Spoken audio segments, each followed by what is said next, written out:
The good thing about it is that the main part, it's already built. Who was it? Who took it? And then you become suspicious of everyone. And I don't like that. This room right here is a bit of a mess. What we have most of are books. You cannot do it like that because the wire is not going to go through. Just picture yourself sitting on the toilet and they had put an electric plug. And in here, for some reason, temporary becomes permanent. So here's my dad, hard at work, and he's gonna tell us what has been his job this past week here in the hotel. What have you been working on? Okay, let me...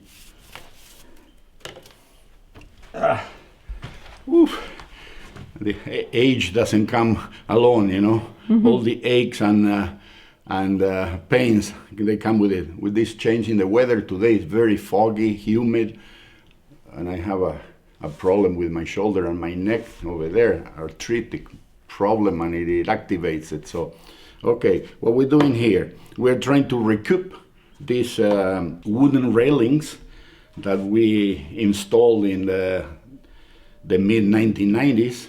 This is made out of exotic wood that is called Mara Boliviana. So the thing is that this has not been painted for, I would say, at least 23, 24 years. And it was really in bad shape. With Audrey here, we spent a few days sanding by hand. And now I'm protecting it with a coat of something that here is called Setol. It's an penetrating type of protective coat. It looks like cedar, the color, you know, the tint is tinted to that color.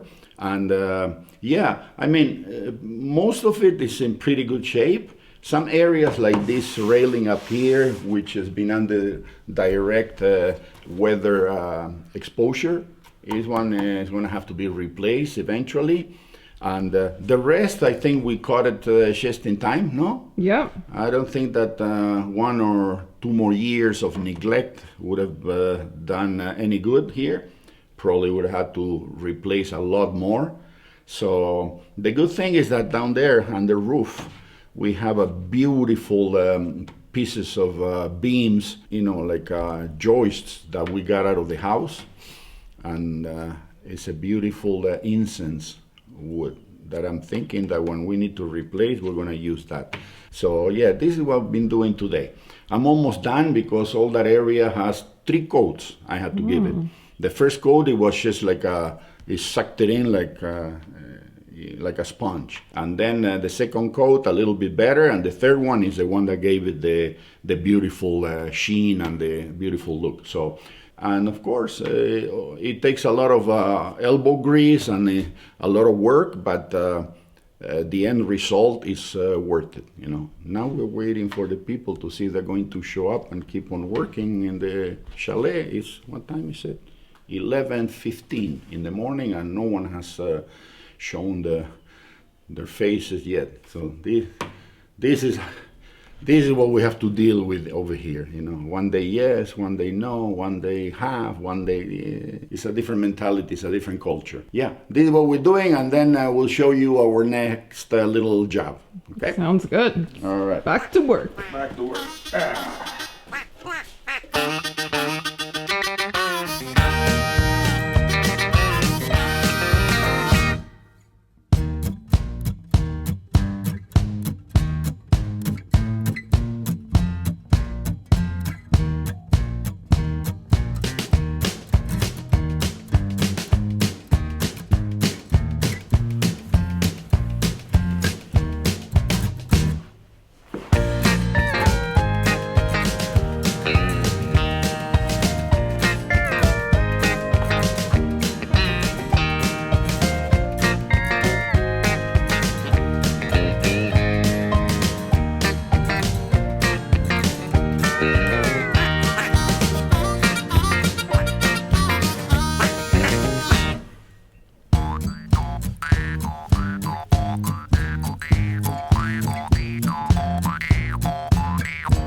I'm back on the property with my dad because we're trying to finish clearing all the stuff in front of the chalet. And right now we are moving things like sinks, bidets. I don't think we'll be able to move the bathtub, but the bathroom stuff is just coming in here. We're storing it in this room. And well, at some point we're really gonna have to go through every single item here and decide what's garbage, what are we keeping, what is being returned to different members of the family. There's a lot of books and photo albums, and I think a lot of stuff that maybe has a lot of like sentimental value to different people. So yes, this room right here is a bit of a mess. What we have most of are books, because I think I've mentioned this before, but my dad's family, they are all voracious readers, and the encyclopedias, the World War histories that they have, the National Geographics, I mean, it's just piles and piles and boxes and mounds of books. So yeah, we have a lot of stuff to get through here, but let's go see what my dad is up to right now. A little break. This is all uphill, by the way. Everything needs to be carried uphill at high altitude. So as you can imagine, we need brakes to do everything. We need brakes to walk from the house to the market, guys. But that's just the reality of mountain life. It makes you tough. There goes the laundry room sink. Oh, it's not easy. How's that altitude feeling? You've been here over a month now? It's still affecting, but I think it's more my 70 years of age. Oh. That's what is affecting more. But well, look at myself. I'm destroyed. We have to bring all these things inside because when we leave, if they stay out, they're gone. We've already noticed certain things have disappeared over the course of the past few months. Yeah. I lost a screwdriver. I lost a bin, a plastic bin that we were going to put some material. We are missing some electrical switches and, you know. Little things that probably people think, oh, they won't notice this. Yeah, but, you know, if you come and you ask us, look, can you give me one? I will say, yes, you can have it, you know, but don't grab it from behind and run away with it, because the worst part is that not the item, but you make all the other workers that are here look suspicious. Who was it? Who took it? How many people working here? Could have been anyone? No. So this is the big problem, that then you become suspicious of everyone, and I don't like that. So I think maybe we'll do a little show and tell if you want to pick out a couple of items to show people. Whatever catches your attention. We've got thousands of things to look through. Okay. In the Spanish channel, I made about 21 or 22 videos about our life here in Argentina, our life as immigrants in the United States, Canada, and Europe, and about the construction of this hotel. You can find it in the Spanish channel. But when we were kids and we used to come here during the summer, we had a bedroom with my brother up there, and there was no electricity. So in between the two beds, we had a night table with, sometimes it was a kerosene lamp or just plain candles. And we were avid readers. And one of the things that we read over and over was this.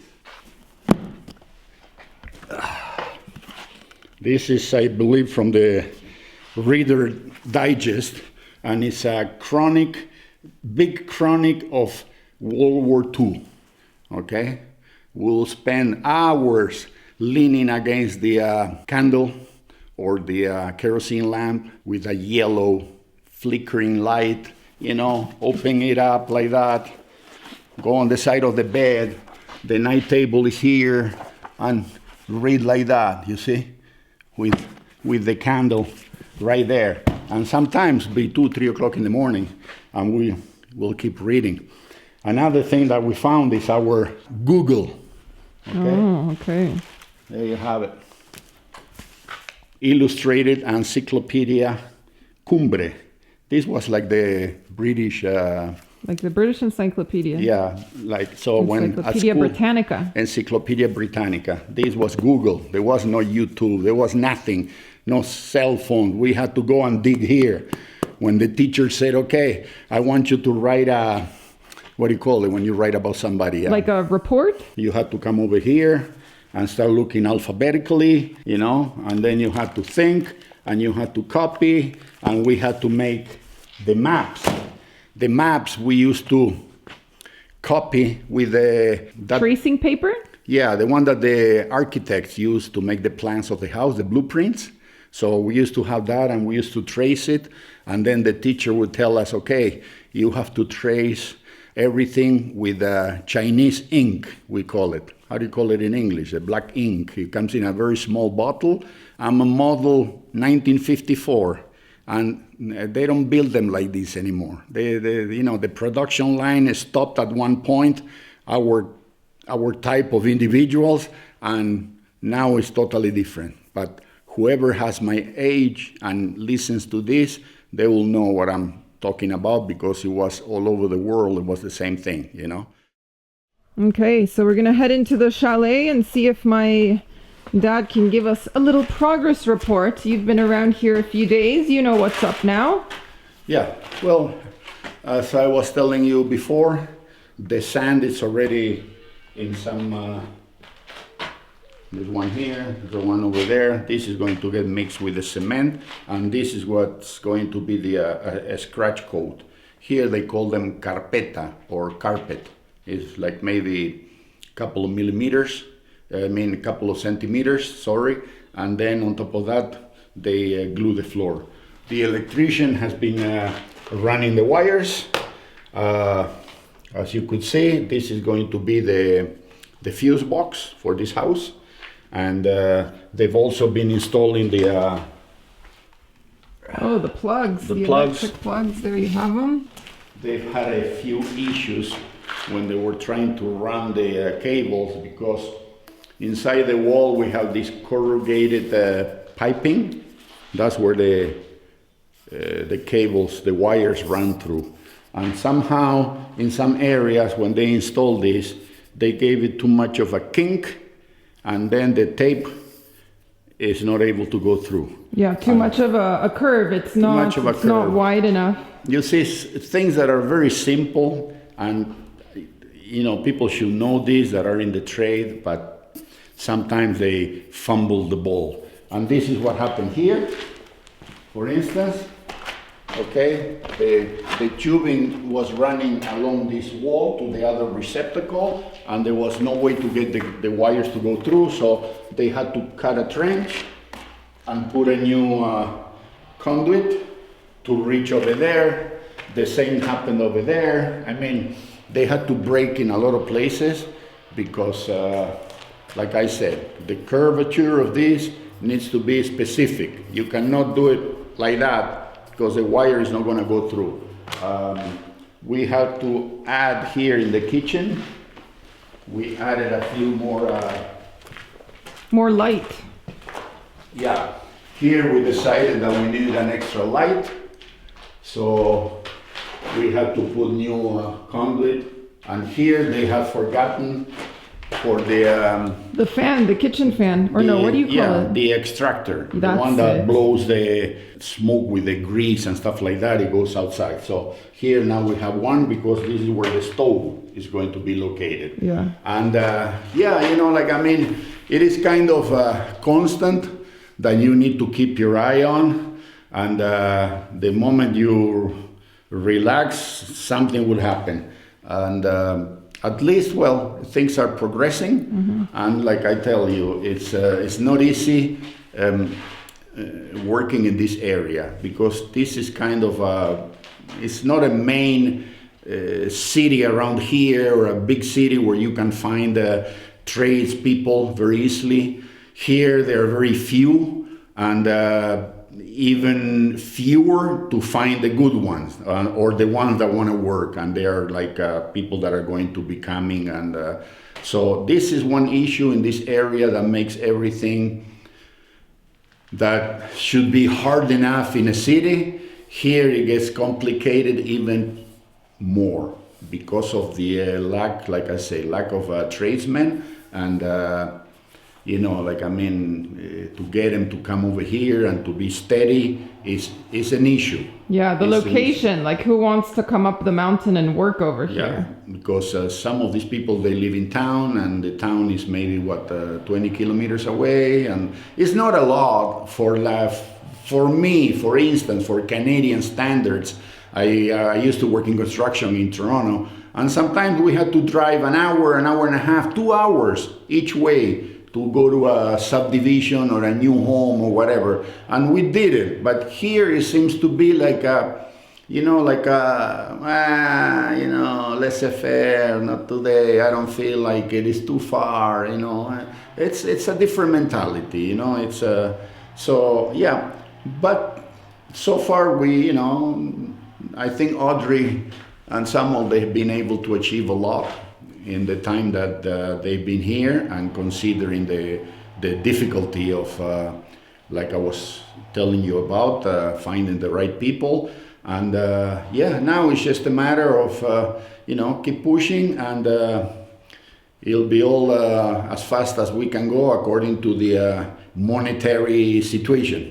Yes. The finances will dictate. Exactly. So if you can help them out and subscribe to the channel, and they also have the Patreon, and to try to get this project kind of off the ground. They are the second generation trying to tackle this.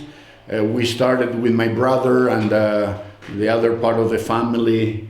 And the good part about all of this is that the main construction is done. Now it's a matter of upgrading the hotel and the houses, upgrading and cosmetics and what would you say, modernizing a little bit the systems, like plumbing and stuff like that. So it's not like they have to start from scratch like when we did it, which was years of hardship and building and slowdowns and running out of money, and you know how it is. But today it is built, and let me tell you something, that construction, and yesterday I was doing a walk around and checking everything, and it's amazing because for the last 23 years it's been sitting like no one has even open a door over there, so no maintenance. There are no cracks, nothing is broken. We could feel proud with my brother and myself of what has been accomplished there, because the quality of the construction is, other than some terracotta tiles that are broken because of the hail storms, stuff like that, the rest is holding pretty much in good condition. So I think that with a little bit of TLC, like I say, a little bit of cosmetics, a little bit of upgrading, that thing could start operating. But let's go see some other things. Come on. So one more quirky thing to show you here. Right now we're in the bathroom, and the other day we were doing a little walkthrough. This is where the toilet's gonna go, by the way. So just picture yourself sitting on the toilet, and they had put an electric plug right there, and we couldn't figure out why. Were they thinking we're gonna charge our cell phone while we're on the toilet? It makes no sense, because you've got water there. What happens if you flush the toilet and it sprays, or the toilet overflows? We don't know what the reasoning was with that one, so that's being canceled, and we're gonna have to block that up. Yeah, those are the little things where you have to keep your eye peeled, because all of a sudden you find yourself with stuff like that, and you say, what were they thinking about? A receptacle, a plug with electricity right next to a toilet, almost at floor level. If there is a problem with piping that bursts or something and the water goes in there, okay, it's not ideal. So we canceled that one and we made it like a transit box, so where the cables can go through there, but there is not actually electricity there, well, anyway, good thing that we caught it on time. Yes. So if they would have already installed the tiles on the walls and the floor and everything, it would have been like a bit more work to fix. Problem solved. Problem solved. Yeah. There we go. Okay. Okay, so aside from the banisters from the balcony, you tackled another little project around here. Yeah, this door is cedar, and the frames are made out of incense. So it was in pretty bad shape, and I had a little bit left of Setol, which is the product that I use on the banister. On the banister there. So I decided to give it a coat to see how it could improve the look, and this is the result. I cleaned it up, sanded it a little bit. It took me about 20 minutes to give it a coat of paint, and of course it needs another one coat or maybe even two. A little bit more sanding in between here, and I think the door is going to look like practically brand new. It's just a little bit of elbow grease and a little bit of good will and effort, and this is how you can recoup things that have been neglected for this one probably 25 years minimum. Yeah, but everything works, the key works. This we have to clean because it's bronze. So we have to buy a little bit of a brasso, to make it nice and shiny. And slowly. The thing is that this was a door that was bought for a storage room. My brother bought it, and after when we saw it, we said, this is too good of a door to put in a storage room, don't you think? But it was too short. So as you can see from here, we had to supplement and add a piece to make it. Now we have to fix the frames. They also need to be supplemented. Mm-hmm. And we made it into a regular door. It's not too high, too tall, but it's a little bit low still. But okay, it'll do its job. There you go. Anyway, all the other doors from all the bedrooms, they need to be replaced. Yeah. Period. That's a job that we're going to tackle when we have more mula. Yeah. That's the thing here, We can go as fast as the pockets dictate. The good thing about it is that the main part, it's already built. The big, heavy, complex, and time-consuming part is done in this construction. And what is needed now is like a TLC, manicure, upgrades, like for instance the toilets and the plumbing, and to bring it up to. Don't forget that when we started building this was in the 1980s, beginning of the 1980s, maybe 1983, 1984 we started the construction, and back then things were a little bit not as modern as what we can find today in the market and to what people have become used to. So there is a lot of renovations to do in those regards, like the plumbing, the toilets, showers and stuff like that. They need to be redone. The doors to the bedrooms, they need to be replaced because we bought them as something like temporary. And in here, for some reason, temporary becomes permanent. So they've been, over 30 years. And these are not exterior doors. These are interior doors. They are not solid. They are hollow. So it's a good thing that they're still standing. But we can't just think that you could operate this hotel with this kind of doors. They have to be removed and probably, something beefy and something nicer will have to be bought and installed. Okay, another little job this afternoon. Yeah. Want to tell us what we've got here? Oh my gosh. I'm trying to recoup the system of hardware to open and close the windows. But this is original hardware from the 1940s, and I doubt it if they ever had a coat of a little bit of grease in there. Since they were installed 80 years ago? Yeah, they were installed 80 years ago. They are still good and serviceable, but they need a little bit of TLC. I put them in vinegar the other night to remove all the rust, and now let's see if we can get them to open and close the way they should be. It is hard, but there it goes. Yeah, once the grease gets in there, it'll make it start loosening up. There.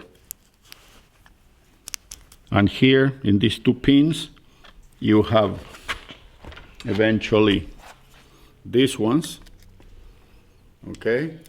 And those are the ones that go up and down. And lock. Unlock the window into the, what would you say? There is something like this, like that, okay? Good. That goes up and down, and this holds it in place, and then that will lock the window. Okay, so we just wanted to show you guys what we've been doing with the tiles. This is a temporary solution, obviously. Yeah, it's a temporary solution because the gutters here, they're rotten, and the water just drops over here and splatters against this wall. Now, this wall was never 100% finished, the bottom part, and it's starting to decay. So we don't want the water to start doing any more damage and penetrating like humidity towards the hotel bedrooms. So we are protecting with the tiles that we removed from the chalet. I already brought a whole bunch of them. The little ones, it's not too bad, but those over there and the big ones, whew, I'm not a spring flower anymore, and I have to bring them from all the way down there uphill. So maybe after we'll bring them half and half. Yes. Another thing we have to address is these walls. They've cracked down here. The problem is that this is a brick wall, and I don't think they did any rebar, any reinforcements. No, it's just bricks. And with the rain and the earth pushing down this way, the wall, instead of being level, is already kind of like slanted a little bit. Also, there is a whole bunch of growth, like trees that are growing here, and they've been pushing with the roots. Eventually, this one, if we don't do anything, is going to collapse. But anyways, these things were done 35 years ago. It lasted, and it's not an issue that we're going to address right now because we have our hands full with other stuff. This is going to be for the future, but yes, this thing is going to be finished today, and that way, until we can attack here, it'll be kind of protected from any more water damage.